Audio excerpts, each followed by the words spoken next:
Hi, I'm Dr. M, and today we are going to talk about something that is very commonly missed in documentation but has a huge impact on both patient care and hospital revenue. Aspirational pneumonia. And by end of this video, you will be able to identify it confidently using one simple formula, the try rule. Okay, let's see. Your patient is a 78-year-old. She had a stroke 6 months ago. Now she is admitted with weakness and confusion.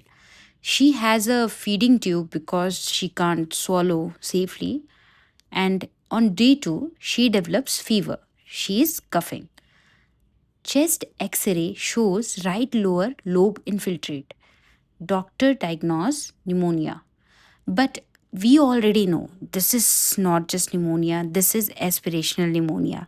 And catching the difference, it's around $4,500 per case. So let's break it down. Aspirational pneumonia happens when food, saliva, or gastric content enter the lung instead of stomach. Normally, our body protects us. Epiglottis closes, vocal cord closes, airway is sealed. But when this protection fails, that happens sometime and material enter the lung, infection develops. Here's the key difference. In regular pneumonia, it's just infection. In aspirational pneumonia, it's infection with a cause. The cause is aspiration. Okay. We can use a simple rule, the try. It has 3 questions. If all the 3 are yes, it's aspirational pneumonia. First, T trigger. Is the patient at risk for aspiration? There are 6 major triggers like neurological condition, stroke, Parkinson's, dementia, or if patient is on tube feeding, NG tube, PEG tube, okay. If patient has impaired reflexes, no gag reflex, sedation, coma, patient has dysphagia, difficulty in swallowing, and swallow study shows risk. In a high risk patient which is elderly, bedridden, in nursing home. So even if our patient has one of these, they are high risk. But the risk alone is not enough. We need something else, the second component. The R stand for recency. How recent it happened. So the question is, did aspiration happen recently? For this, we will look for time clue. Recent vomiting, choking episode, feeding change, swallow study finding, aspiration precautions, or impaired gag reflexes on exam. For this, timing is everything. So if pneumonia develop after one of this event, aspiration become more likely, very, very likely. Okay. So the third question is the most important. Why?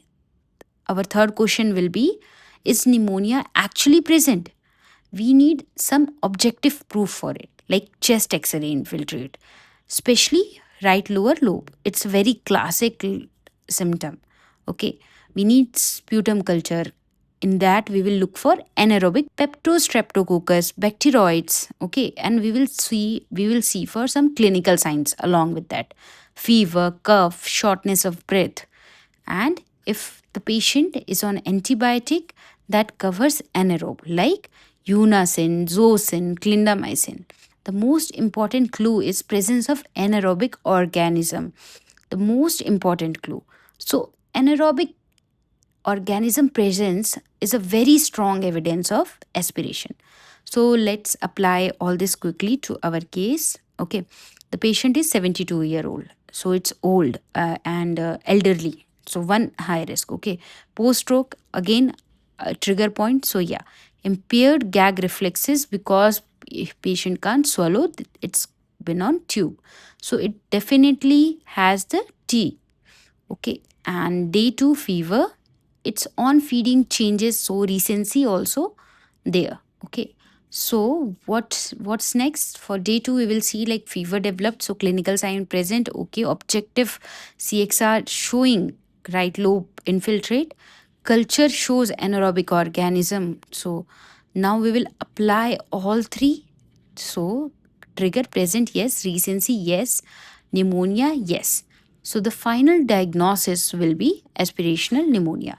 Now, where CDI become powerful, instead of assuming, you can ask the doctor based on the history and based on the patient's recency and the patient's triggers without leading. Like, our query cannot be leading. Okay, we can ask clean, logically and compliant query. Place that. So let's see the impact on the revenue. When it's unspecified pneumonia, it hospital gets around $4,000, but if it's aspirational pneumonia, hospital gets around $8,500. So this becomes very, very massive. Okay, so let's see some big mistakes, big error that people make. If you see dysphagia alone, that's not a diagnosis. Okay, even the chest X-ray showing right lower lobe infiltrate, that's also not enough. And anaerobic culture also, presence of anaerobic culture also, it's also not sufficient. We need all the three factor. Let's try. So remember this, we need a trigger, recency, and yes to pneumonia. All three together is aspirational pneumonia. I hope this helps. Thank you so much for watching this. If this helped you understand CDI logic and real world coding better, make sure you subscribe, because I will be breaking down concept like this every day. And I will see you in the next one. Thank you.